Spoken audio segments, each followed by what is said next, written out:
This video is going to be a little bit different if you can't already tell, because I'm going to go over color theory for crayon eaters. What are my qualifications, you may ask? I'm a former crayon eater.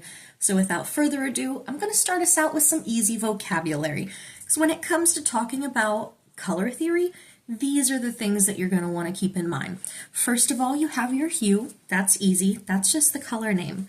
Then we go to value. That's how light or dark it is. So if something is really light and has a lot of white in it, it's going to have high value. If something is really dark and has a lot of black in it, it's going to be low value. And that takes us into saturation, which is your color intensity. If your color has high saturation, it's going to be really vibrant. If it has low saturation, it's going to be really muted. Value and saturation go hand in hand, and I personally think it's a little stupid that they're called different things because they're so close, but they are different, okay? Trust me. Next, we're going to get into temperature. We have warm colors like red, yellow, and orange, and we have cool colors like green, blue, and purple. And that takes us into our primary colors, red, yellow, and blue. These are our primaries. We're not going to get into cyan, yellow, and magenta, dubbing yellow as our one true primary. We're just going to stick with the classics, okay? I don't want things to get too confusing. This is for crayon eaters after all. So our primary colors, as we've established, are red, yellow, and blue. Next up is secondary colors that are made from primary colors, like orange, green, and purple. I will be mixing paints and showing all of these colors because I have my handy-dandy sketchbook here, and we're going to make a color wheel. It's going to be a circle of circles. It's not going to be an actual wheel, but close enough. And speaking of that, to fill the wheel, we will also need tertiary colors. These are made with a primary color, like one of these, mixed with a secondary color, like one of those. So you'll get colors like red, orange, and yellow, green. The names for these are so original. And I'm also going to talk about different types of color palettes and how I choose my color palette. So we have complementary, which are opposites on the color wheel. We have analogous, which are neighbors on the color wheel, so think green and blue or red and orange. They're neighbors, they live side by side. And we have monochromatic schemes, which is just one hue in a variety of values, so it's the same color with just different varieties of light and dark.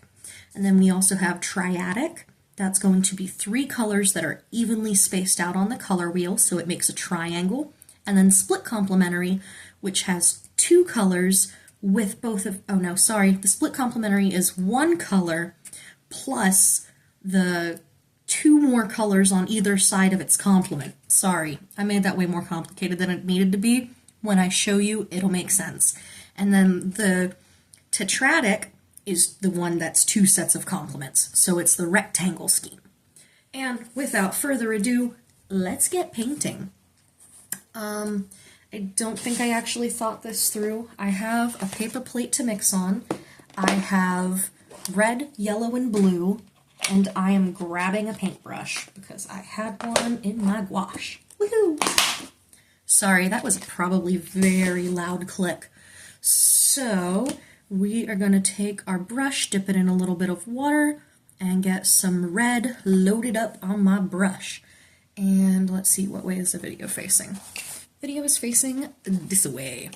So we're going to start right here with a nice line of red.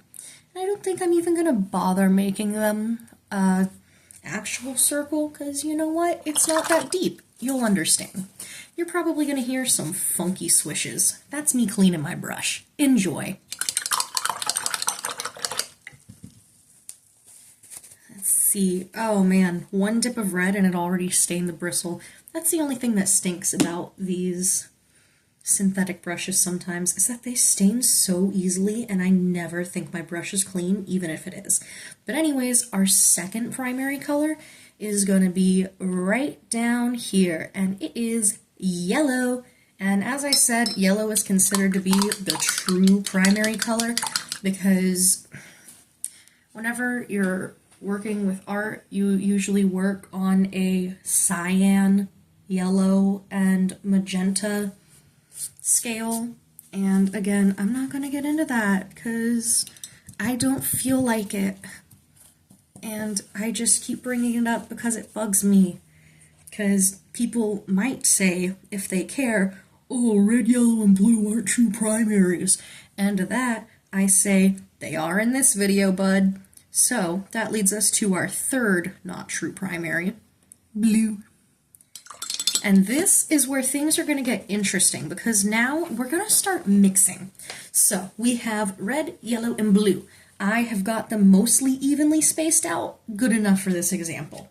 So now I'm going to take some red, slap it on there, some blue, slap it on there, and we want it to be pretty equal parts. Now, if you have tried to mix purple before, you probably know that mixing red and blue usually creates a funky ass purple that don't look too good. So I implore you, if you are doing art, try mixing a magenta instead of a blue and see how the purple is. I'm shocked this came out as good. So now, evenly spaced between red and blue comes purple. I'm actually impressed. That's a pretty good purple. So that is what we call a secondary color. Let me wash off my brush here and get some, let's see, we gotta go back. We're gonna get some yellow, nice little dab of yellow. Gotta get some blue, I don't want that much blue. Gotta get some nice blue, and we'll give it a good mixy here. And we got green. So green, you guessed it, is gonna go right between blue and yellow. Probably should have had just a little bit more water there, but nah, whatever. Gotta wash my brush, give it a little mixy in the water. I'm gonna go back, pour some more yellow. I'm gonna slap that over here, and I'm gonna get just a little tippy tap of some red. And can you guess what color we're making? It's another secondary color.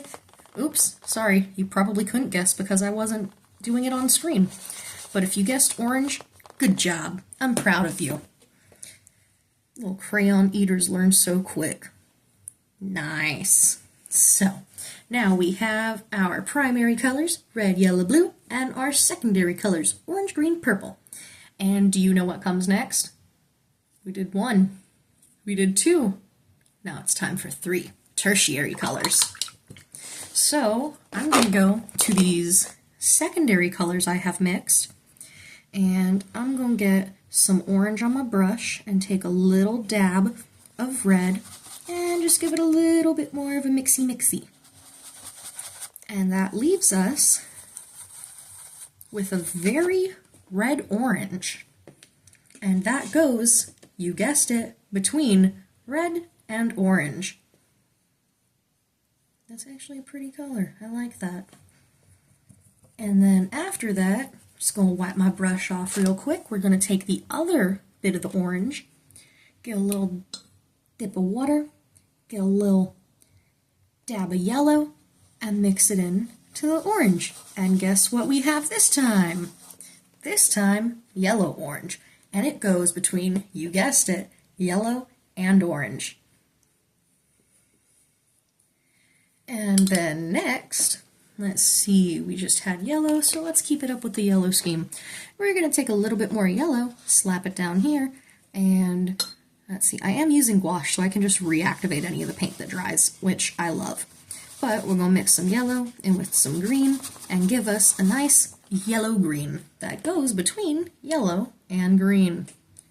And obviously, continuing the pattern, we go into blue, take that blue into green, and make blue-green.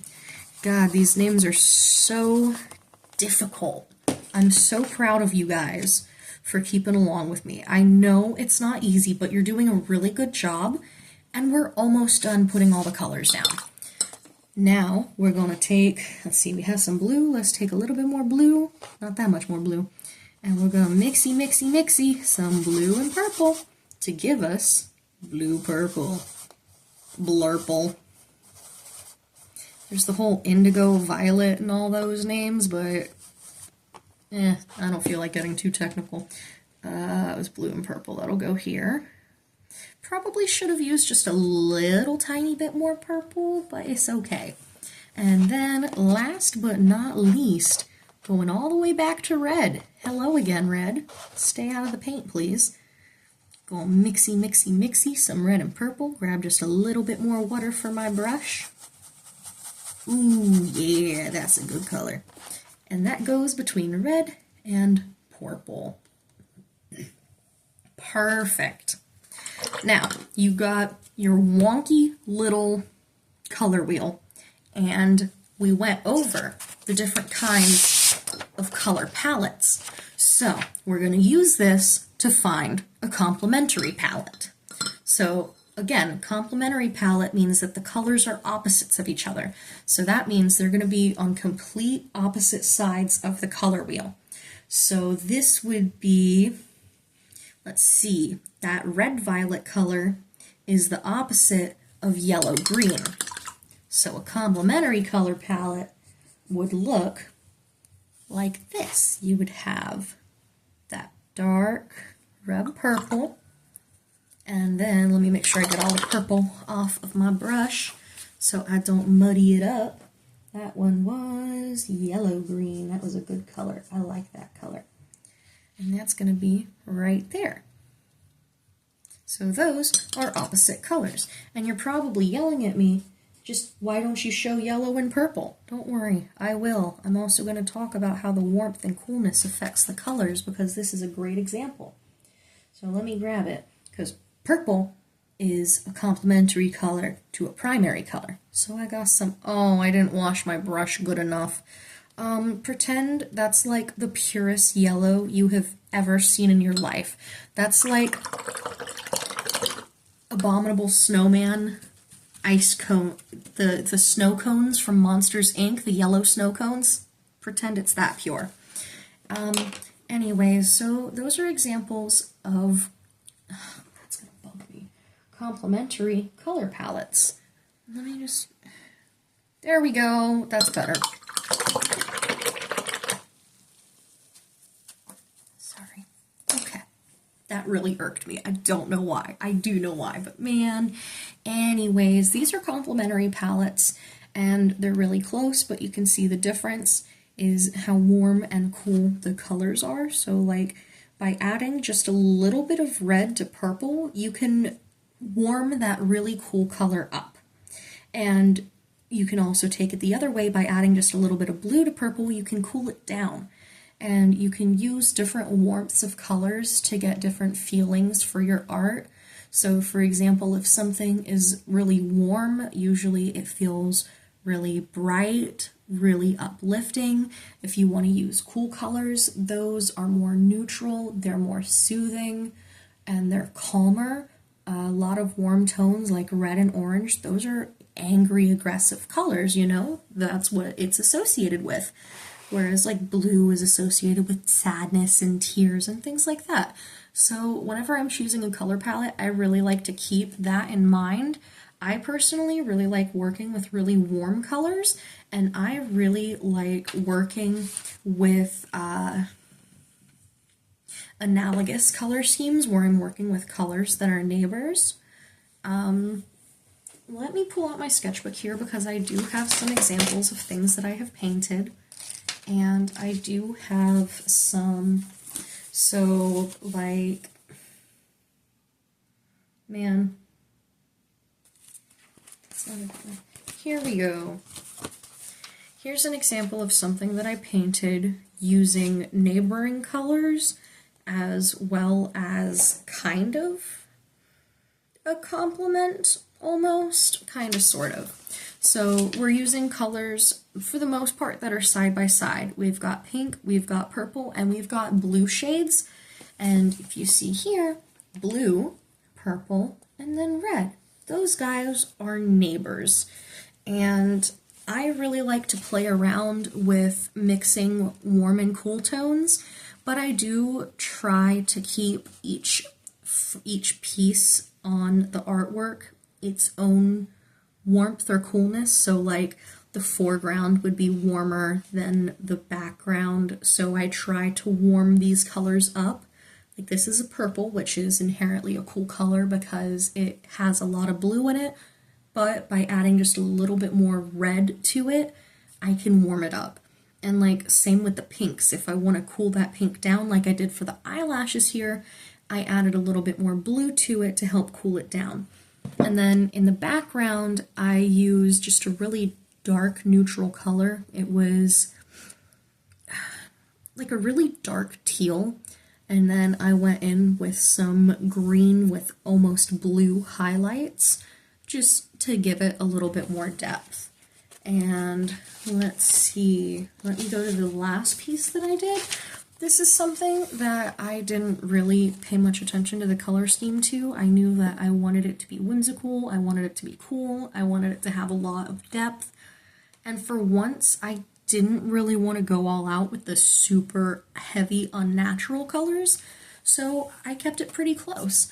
I did use a complementary color scheme for the wings and outfit. This color is a muted purple, so it has a low saturation. And then this has some yellow highlights to it. And I kept this very cool using no warm tones in it, whereas the wings I made really warm. But then I shaded them with a cool tone to help them blend a little better. And like the background, I started with really cool colors and then I progressively deepened them. So I started back here with a really light value and then I progressively got darker and more saturated. So I only used 3 shades of green for this entire thing. It's just how they're layered and overlapped that I find really satisfying. I really appreciate you guys listening and watching this.